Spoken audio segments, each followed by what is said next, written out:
देखिए, आप सभी मीडिया बंधुओं को जय भीम। आज हम लोग गोपालगंज आए हैं। हमारे साथ केंद्रीय प्रभारी उमाशंकर गौतम साहब हैं, जो लखनऊ से चल के आए हैं। केंद्रीय प्रभारी एडवोकेट सुरेश राव साहब हैं, ये भी लखनऊ से आए हैं। हमारे पार्टी के प्रदेश के अध्यक्ष शंकर महतो जी हैं। हमारे पार्टी के उपाध्यक्ष किशोर कुणाल जी हैं।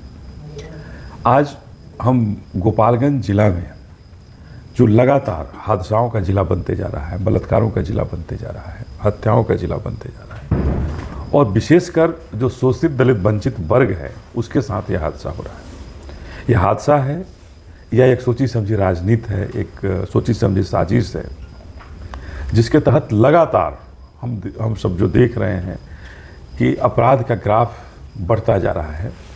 और जिला में जो प्रशासन जो है ये बिल्कुल निकम्मा साबित हो रहा है। बिल्कुल ही नहीं उसे अपना रोल समझ में आ रहा है। शासन प्रशासन बिल्कुल फेलियर होते जा रहा है। अभी हम बरौली गए थे, वहाँ एक 21 तारीख को रात में एक बच्ची गायब हो जाती है और 25 तारीख को उसका शव मिलता है। पुलिस प्रशासन के बीच उसके परिवार के लोग गए, लेकिन ये कह करके कि आपका एफआईआर अभी नहीं हुआ है, होगा तो हम इसको देखेंगे। बड़ा विभत्स लगता है कि कैसा हमारा देश चल रहा है। क्या हमारे देश में बाबा साहब का संविधान खत्म हो गया है क्या? क्या हमारा बिहार तालिबानी आदेश से चलता है क्या? क्या डबल इंजन की जो सरकार है, ये डबल इंजन की सरकार में तालिबानी आदेश किसी का चल रहा है? आखिर क्यों 21 तारीख को अगर कोई बेटी गायब होती है, 25 तारीख तक उसका एफआईआर नहीं होता है, पीड़ित परिवार अपने से उसके लाश को खोजता है और तब आनन फानन में उसका चौकीदार से एफआईआर कराया जाता है। सर, इस पे अंकुश कैसे लगाया जा सकता है? देखिए, जब तक किसी भी प्रशासन में सरकार का इकबाल नहीं होगा, सरकार के लोग बिना पैसा लिए पोस्टिंग नहीं करेंगे, तब तक अंकुश नहीं लग सकता है। हमारे बगल में उत्तर प्रदेश, जब बहन जी जब वहाँ शासन में रही तो वहाँ इन तरह के अपराधों पर बिल्कुल लगाम लगा था। शोषित दलित वंचितों पर कोई अत्याचार नहीं हो पाया।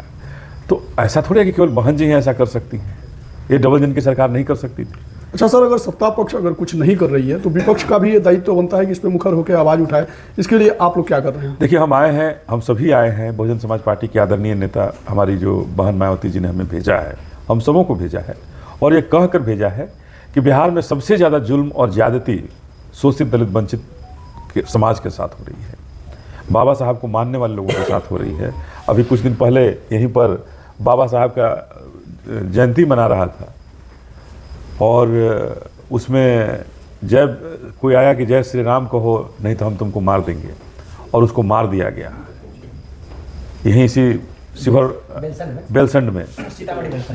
तो अवधेश पासवान की हत्या हो जाती है। तो ये बताता है कि बिल्कुल कानून का खौफ खत्म हो गया है और जो सरकार का जो प्रशासन पर जो रोल है वो रोल खत्म हो गया है।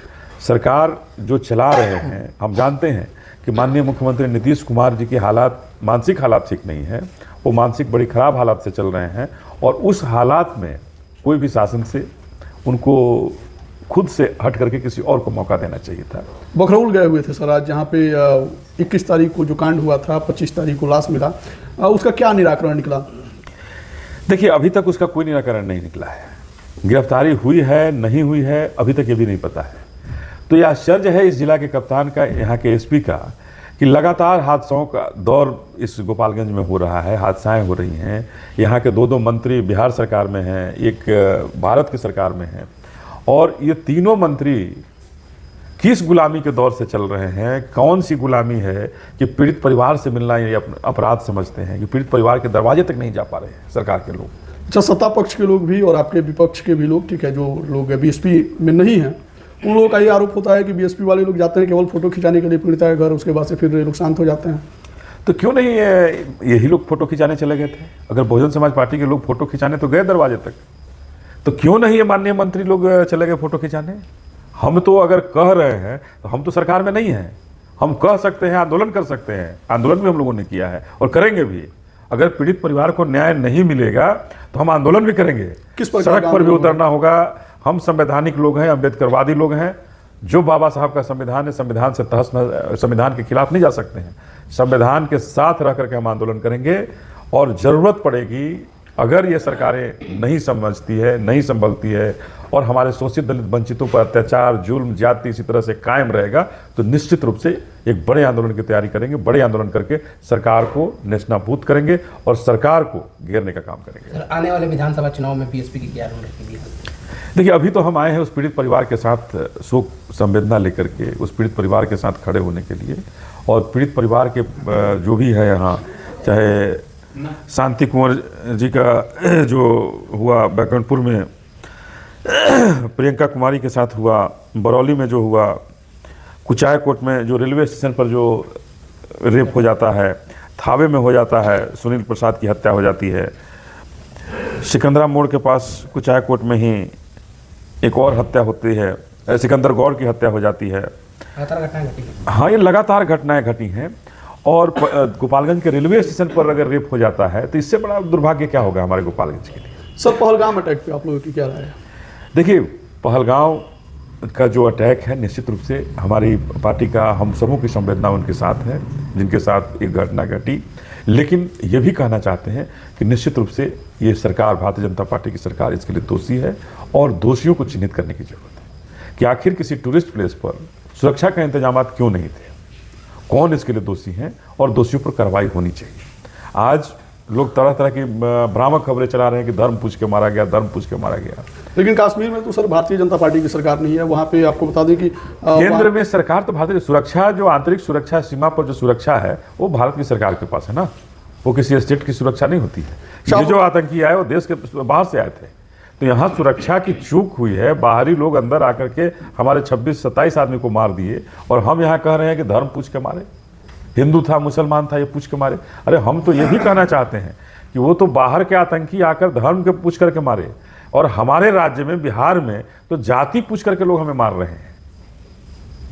धर्म नहीं, जाति पूछ करके हमें मारा जा रहा है, काटा जा रहा है, हमारे बेटी बहनों के साथ बलात्कार हो रहा है। तो ये कौन सा सिस्टम चल रहा है? अच्छा, बीएसपी की जो अग्रेसन है सिर्फ भारतीय जनता पार्टी पे ही है, या फिर जो वहाँ के मौजूदा मुख्यमंत्री फारूक अब्दुल्ला जी जो हैं, उन्होंने एक बड़ा उल जुलूल बयान दिया है। उन्होंने कहा कि पाकिस्तान भी चूड़ी पहन के नहीं रखा हुआ है, हालांकि रहते हैं भारत में, कश्मीर भारत का एक अभिन्न अंग है, और वो बोलते हैं कि पाकिस्तान भी चूड़ी पहन के नहीं रखा है, एटम बम फेंक देगा।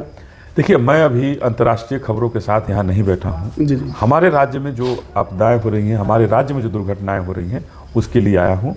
और उसके लिए मैं अभी बात करना चाहता हूँ कि हमारे राज्य में जो बाबा साहब के संविधान को दरकिनार किया जा रहा है, तालिबानी कानून जो यहाँ लागू किया जा रहा है, इसके खिलाफ बहुजन समाज पार्टी खड़ी है और बाबा साहब के संविधान को, बाबा साहब का जो कानून है, उस सिस्टम को लागू करने के, अपने शोषित दलित वंचित वर्ग को न्याय मिले, उसके लिए काम करना चाहिए। अच्छा, हाल फिलहाल अभी कुछ ही घंटे पहले की बात है, गोपालगंज जिला में ही एक आरजेडी के उपाध्यक्ष हैं राजेश यादव, उनके दरवाजे पे भी गोली चल गई।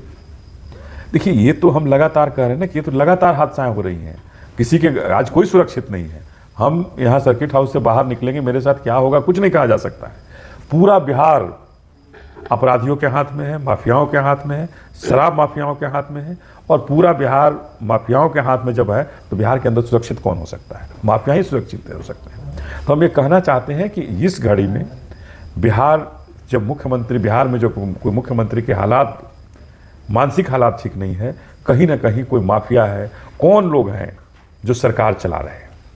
पहले तो हमारा सीधा सवाल है कि कौन लोग हैं जो छुपे रूप से सरकार चला रहे हैं, कौन वो लोग हैं जो सरकार को, प्रशासन को चला रहे हैं, और उनके रहते शासन और प्रशासन में लगातार हादसाएं हो रही हैं और न्याय नहीं मिलने का काम हो रहा है। अच्छा, अगर बिहार की जनता बीएसपी के हाथ में, अगर बिहार की बात जोड़ देती है, तो क्या इन सारी चीज़ों से निजात मिल सकती है? बिल्कुल मिलेगी, बिल्कुल निजात मिलेगी सुरक्षा की, और शोषित दलित वंचित वर्ग को निश्चित रूप से इस बात की सुरक्षा की गारंटी होगी कि उनके घर में इस तरह की हादसाएं नहीं होंगी। धन्यवाद सर। और एक बात और कहना चाहते हैं कि ये हादसाएं होने के पीछे जो कारण है, कहीं ना कहीं जो शोषित दलित वंचित वर्ग पर जुल्म और ज्यादती करने वालों को जेल से जब छोड़ा जा रहा है, जेल से इसी जिला के डीएम के हत्यारे को, जब इस जिला के डीएम के हत्यारे को जेल से छोड़ दिया गया, तो फिर कैसे एक छोटे छोटे जो भी, जिनका कोई समाज में कोई ये नहीं रहा है, उनके लोगों की हत्या हो रही है, तो कहाँ उन्हें न्याय मिलेगा?